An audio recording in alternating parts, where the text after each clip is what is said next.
I'm Dave with the product development team with Lew's Fishing, and I want to talk about a very cool advancement we've made in our drivetrain, in our gear systems, in our reels. It's called the P2 Pinion. What it does, basically, it provides an extremely stable drivetrain by stabilizing the pinion gear on both ends. And we'll take a look inside here. We've got a cutaway reel, and I want to show you some close-ups of how it actually works. We've got a very cool cutaway reel here that really shows precisely how this whole system works. When you turn the handle here, it transfers that energy into the main gear, which is inside the housing right here, to the pinion gear. And you can see the pinion gear turning and the spool turning when it's engaged. When you disengage the pinion, it shifts over, therefore it's not engaged with the main gear anymore, and you're in free spool mode. That way you can cast. And when you turn the handle again, the pinion gear shifts, spring-loaded mechanism here that pushes that pinion gear over, re-engages the spool so you can crank in the lure or the fish. Very simple system. Okay.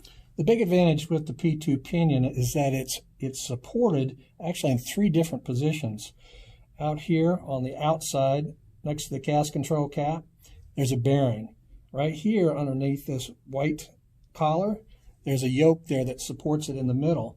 And when you have the spool engaged, there's actually another bearing right here, so it's supported on each end by bearings. What does that do? You've got a super stable system, and it's demonstrated when you turn this thing, it is totally stable. There's no rattle in there. If that pinion is not supported properly, it'll rattle around in there.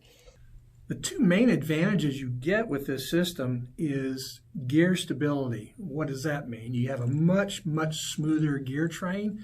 So when you crank that reel, it's silky smooth. Also, you get extended gear life. Over time, since those gears mesh perfectly in there and don't wobble around, that will extend the life of the gear train over a much longer period of time. Another big advantage is it's harder to see because it's really inside the reel and it's in the pinion gear itself. As you notice here, we got 2 different pinion gears and there's a lot of difference in size. Well, the new P2 Pinion is this one right here. And if you'll notice, the collar on this gear out here is much more robust than this one is. This is a typical pinion right here. There's more material here, and when this thing engages the spool in normal fashion, you have a very solid connection here. As you can see, there's a lot of material here to support the strain, because a spool will get a tremendous amount of strain under load, whether it's a fish or throwing heavy lures and cranking heavy lures in. That's very important to increase the strength there. If you look at an older style pinion, there's less material engaging those 2 connection points to the spool. There's less mass there and more of a chance for failure. To sum it up, what you get is a reel that functions much more smoothly, the gear train lasts a lot longer, and you have a much stronger connection to the spool. The P2 Pinion is absolutely a great improvement at Lew's.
you.